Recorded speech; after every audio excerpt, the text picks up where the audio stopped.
In the summer of 1892, America would witness one of the bloodiest confrontations ever to occur between labor and management.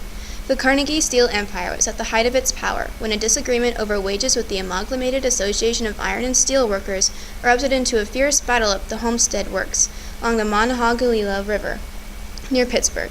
The outcome of this confrontation would not only affect the fate of the individual workers in the mill, but labor unions throughout the entire country. Frick wants us to cut our wages 15% because the price of steel has dropped. I told him we won't go below what we've had for the last 3 years under our present contract. We fought for those wages and we won't let him cut them now. Boys, I said I would have nothing more to say to you. Nonetheless, I have come down here this one last time with a proposition. In our new contract, we offered you a wage scale of $22 based on tonnage. Now, if you will sign tonight, I'm prepared to go up to $23. How long a contract, Mr. Frick? A year and a half. You're cutting a 3-year contract back to a year and a half? What kind of an offer is that? I don't have to guarantee you even a $23 minimum for that matter, gentlemen. But I'm ready. That's all you're ready to do? No. I'm prepared to sign individual contracts with each of you on my terms. Individual contracts, Mr. Frick. We have a union here, the Amalgamated Association, and it's stronger than individual workers. Your terms will have to meet with their approval. I've made my offer. Just decide quickly. It's growing late. Mr. Frick, if you please, we all work in this mill, as you do. It is not perhaps a garden, but we are used to it, and I even like it here. What we are asking you to realize, sir, is how we feel about this mill. It is part of us. We are part of it. Our wives, our families are proud that we work here. It's our place, too. And if you would only realize that...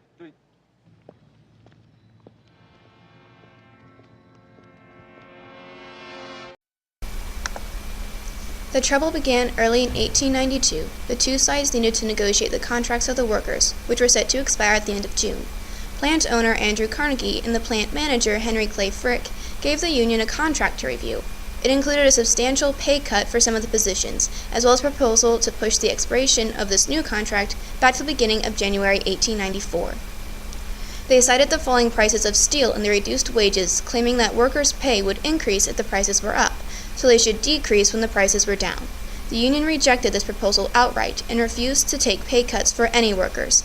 The dispute dragged on, and by May, Frick issued an ultimatum. Either agree to the company's pay scale by June 24th, or they would be dealt with individually. The union leaders refused to back down and prepared for the worst. The union held a large recruitment drive and nearly doubled their numbers from less than 400 men to more than 750. However, the union was not the only side preparing for a showdown. By June 20th, Frick had ordered the building of a 12-foot-high, 3-mile-long, and 2-inch-thick fence around the mill. The fence was also topped with barbed wire and equipped with searchlight platforms and high-powered water hoses. On June 23rd, union leaders attempted to negotiate with management. They agreed to pay cuts but refused to accept anything more than 15%. Frick refused, and both groups prepared for a strike. The union began to form a strike advisory committee. The committee consisted of 5 men, headed by Chairman Hugh O'Donnell. However, Frick's deadline of June 24th came and passed with no incident. In fact, the mill was as busy as ever, if not more so, over June 25th to the 27th. This was not to last, however. Suddenly on June 28th, the armor plate mill and open hearth department shut down without warning, leaving 800 men out of work. Over the next few days, Frick laid off 100 to 200 men at a time, eventually leaving the mill completely empty. By June 30th, the mill came to a screeching halt, and all union workers were locked out. Over the next week, the company made preparations to bring in scab workers, placing ads in newspapers in Boston, Philadelphia, St. Louis, and even some in Europe to recruit workers willing to cross the picket lines. in order to protect these workers and to capture the mill back from the union workers, who took over the mill several days after the lockout began. The company also recruited members of the Pinkerton Detective Agency. This agency consisted of many immigrant workers and was formed by Allen Pinkerton in 1850 in order to aid companies in putting down strikes. Carnegie and Frick had used the group before, and this time recruited more than 300 of their men from New York and Chicago. Unfortunately for Frick, the union workers were aware that he was making plans to bring in scab workers.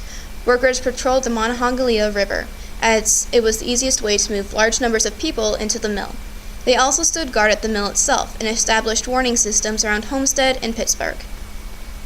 On June 5th, the Pinkerton Guards met in Ashtabula, Ohio, and boarded darkened railroad coaches. Upon reaching Dias Island Dam, they were moved into two barges, the Iron Mountain and the Monongahela, pulled by two tugboats, Little Bill and Tide.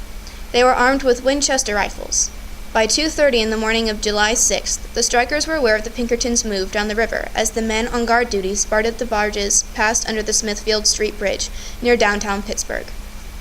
By 4 o'clock, the Pinkerton Guards arrived in Homestead, and the town mobilized to meet them.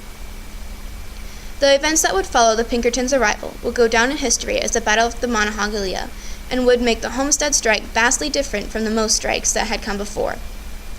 As the barges came into sight, they were greeted with a barrage of gunfire and stones hurled through the air. Nearly 10,000 men, women, and children gathered on the river banks, armed with anything they could find.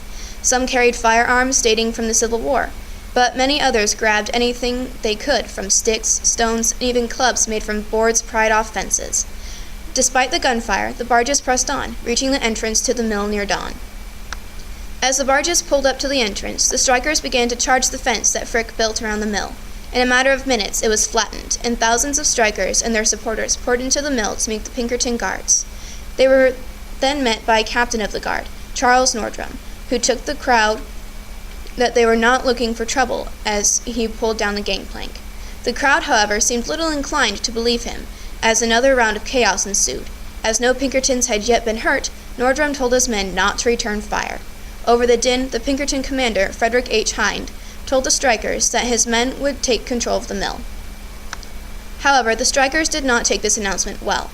They rained rocks down upon the Pinkerton boats. 3 men raced forward to grab the gangplank.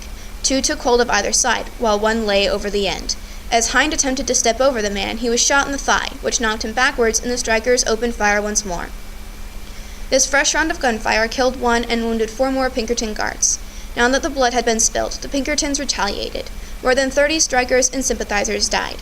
The Pinkerton Guards then grabbed their dead and wounded from the ship deck and pulled them below. At the same time, the strikers retreated up the hill behind the mill and began to build barricades from scraps of steel and pig iron. While the initial violent outburst lasted less than 3 minutes, it left dozens dead and wounded.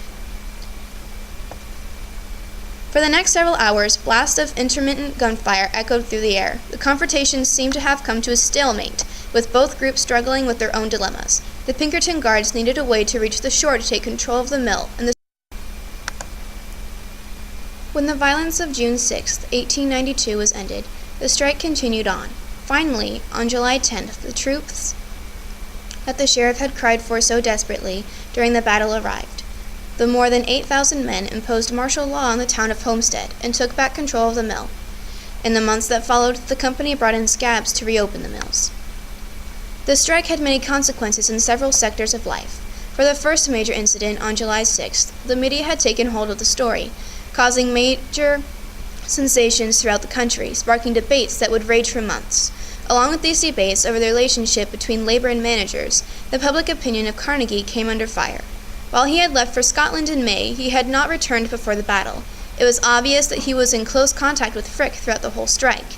The pair refused to call off the guards or to make a deal with the Union, and to bring a peaceful end to the strike tarnished Carnegie's reputation forever. Aside from public opinion, the strike proved to be extremely detrimental to the cause of labor unions and steel mills. After the strike, the Homestead Works would forever be unorganized, along with all of Carnegie Company's steel mills.